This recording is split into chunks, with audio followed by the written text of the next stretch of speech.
Bom, a vida moderna tá sempre caótica, super acelerada e, vamos combinar, totalmente imprevisível, né? Mas e se a gente pudesse usar uma estrutura filosófica milenar e super prática para redefinir o que significa ter uma vida com propósito, resiliência e alegria? O estoicismo ganhou muita força recentemente, mas muitas vezes ele é mal compreendido, reduzido àquelas frases de efeito de internet. Nessa análise de hoje, a gente vai mergulhar fundo no estoicismo, a felicidade incondicional e destrinchar como essa arte antiga traz ferramentas reais para blindar nossa mente contra o estresse e abrir o caminho para uma vida bem mais serena. O dicionário costuma definir um estoico como alguém reprimido, aquela pessoa de pedra, imperturbável. É muito comum a gente imaginar o estoico como um robô, sabe? Alguém incapaz de sentir as emoções humanas normais. Dá até a impressão de que o objetivo deles era simplesmente anestesiar o coração para não sofrer. Mas será que esse mito da cultura pop tem alguma base real na filosofia antiga? Na verdade, a rotina e as práticas desses filósofos passavam bem longe dessa existência fria e sem graça. Sêneca, que foi um dos maiores pensadores estoicos, mandou essa aqui com muita clareza. Aprenda a sentir alegria. Uma alegria sem limites que é firme e inalterável. Olha que fascinante. Os praticantes do estoicismo lá na antiguidade, e a gente está falando de pessoas que enfrentaram exílios pesados, perdas devastadoras e até imperadores completamente tiranos, eram, na verdade, os maiores caçadores de uma alegria profunda e inabalável. O objetivo nunca foi aniquilar os sentimentos, de jeito nenhum.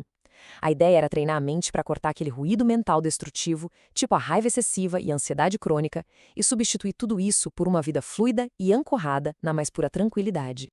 Então, o nosso roteiro de hoje vai passar por 5 pontos-chave. 1. O mito do estoico. 2. Eudeimonia e o eu ideal. 3. O triângulo da felicidade. 4. O foco sob controle. E 5. A prática da alegria. Começando pelo número 1, o mito do estoico. É aqui que a gente desfaz de vez essa ideia equivocada dos sábios sem emoções. E isso nos leva direto ao ponto 2, eudaimonia e o eu ideal, que é, na verdade, o grande e verdadeiro objetivo dessa filosofia antiga. Para entender direitinho como alcançar aquela alegria inalterável que a gente acabou de falar, precisamos voltar os olhos para a promessa central dessa filosofia. Tudo se apoia num conceito grego super específico, a eudaimonia. E a própria palavra já entrega o ouro. Eu significa bom e daimon é o nosso espírito interior, a nossa centelha divina, a nossa natureza mais elevada. Ou seja, a verdadeira felicidade aqui não tem absolutamente nada a ver com comprar coisas, ter fama ou juntar aplausos por aí. É sobre florescer, é sobre viver em harmonia com a nossa essência mais alta. No fim das contas, é literalmente conseguir deitar a cabeça no travesseiro com a mente tranquila, sabendo que a gente fez o nosso melhor. Mas aí vem a pergunta de US$ 1 milhão. Como a gente atinge esse estado de eudaimonia no meio do caos do dia a dia? É aqui que entra o conceito de arete. Geralmente o pessoal traduz isso como virtude ou excelência, mas no mundo estoico, arete é a busca constante, momento a momento, por expressar a nossa melhor versão.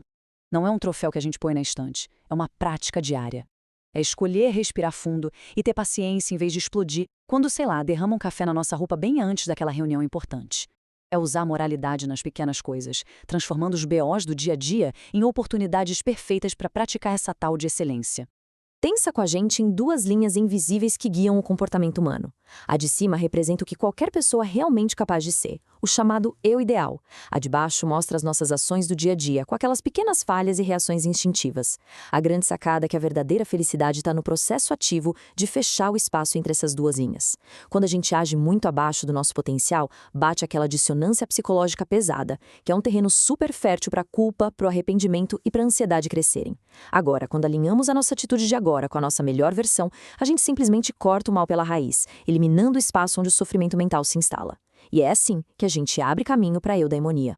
O que nos puxa para o nosso terceiro tópico, o triângulo da felicidade. Vamos dar uma olhada na estrutura prática para alcançar essa felicidade incondicional. Colocando a eudemonia bem ali no centro das prioridades, fica super fácil visualizar os pilares práticos que sustentam uma vida mais fluida. Hoje em dia, a gente é bombardeado por informações o tempo todo, né? Sem uma base firme, a mente acaba cedendo facinho para o estresse das notificações, dos prazos curtíssimos e das expectativas irreais. Essa estrutura não é só uma teoria bonita, não, tá? É uma base muito funcional, essencial mesmo, para manter a mente blindada e focada no que faz a vida fluir bem, não importa a tempestade que esteja rolando lá fora. Para chegar na eudaimonia, a gente precisa dominar 3 pilares fundamentais, que funcionam tipo engrenagens. Primeiro, Viver com arete, ou seja, expressar o nosso eu mais elevado a cada momento. Quando essa excelência vira um hábito, a gente pula naturalmente para o segundo pilar, que é separar de forma cirúrgica o que a gente pode e o que não pode controlar. E essa clareza leva a gente para o terceiro pilar, assumir responsabilidade. É aceitar de uma vez por todas que o que é bom ou ruim na nossa vida vem exclusivamente das nossas escolhas e dos nossos julgamentos, e nunca, mas nunca mesmo, do que acontece do lado de fora ou da opinião dos outros. Entrando agora na nossa quarta parte, o foco sob controle. Vamos falar sobre a dicotomia e a tricotomia do controle. Olha, a grande raiz de quase todo o nosso sofrimento emocional é a mania terrível de entregar o poder para as coisas externas. Fazer isso é, literalmente, dar para o universo um boneco de voodoo nosso, deixando o clima, a economia ou até o mau humor de um desconhecido ditarem como a gente vai se sentir. Os estoicos resolvem isso com uma triagem bem rigorosa. Tem coisas que a gente não controla de jeito nenhum, tipo o sol nasceu, começar a chover do nada. Isso a gente só aceita e pronto. Outras coisas a gente tem algum controle, tipo ganhar uma partida de tênis. A gente pode treinar feito louco, mas o adversário pode simplesmente jogar melhor no dia e paciência. Mas, e esse é o ponto alto, tem coisas sobre as quais temos controle total.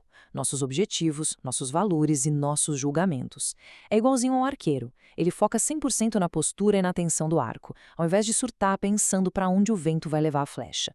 A sabedoria de verdade é internalizar nossas metas e ignorar completamente o que foge das nossas mãos. E entender essa questão do controle joga Liz numa armadilha bem moderna e super sutil. A felicidade condicional é uma ilusão perfeita, desenhada para deixar a gente sempre insatisfeito. É aquele joguinho perigoso do quando e então. Ah, serei feliz quando for promovido, quando estiver o carro do ano. Colocar felicidade no futuro é igual correr atrás do horizonte. Não importa o quanto a gente corra, ele sempre vai estar um pouco mais longe. Já a felicidade incondicional é um estado imediato, que a gente mesmo cria e super blindado. Ela rola no aqui e no agora, puramente porque a gente sabe que está agindo de forma alinhada com os nossos valores e dando o nosso melhor, focando só no que está no nosso controle. Chegando no nosso quinto e último ponto, a prática da alegria. Vamos ver como combater a famosa adaptação hedônica. Mesmo sacando toda essa teoria, a nossa mente ainda tem que lidar com um ladrão silencioso, a adaptação hedônica. Basicamente, é o costume da gente se acostumar rápido demais com as coisas boas até elas perderem a graça.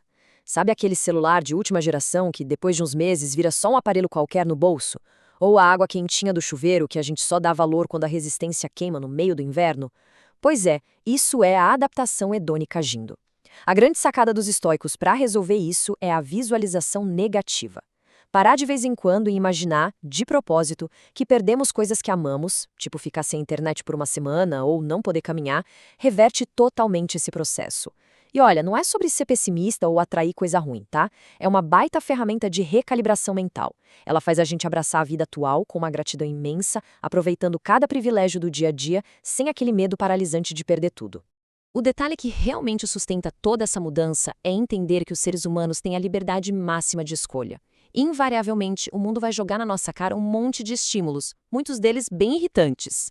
Alguém te corta no trânsito, o trem atrasa logo no dia de uma prova importante, um super projeto de trabalho dá errado. Só que existe uma pequena fração de segundo, um espaço entre esse estímulo que a gente recebe e a nossa resposta. E é exatamente nesse espaço que mora o verdadeiro poder humano. A forma como a gente responde a qualquer evento é totalmente moldável. Sim, a dor de uma perda é inevitável, faz parte da vida, mas o sofrimento prolongado, a fúria e o desespero, isso com toda certeza é uma escolha nossa.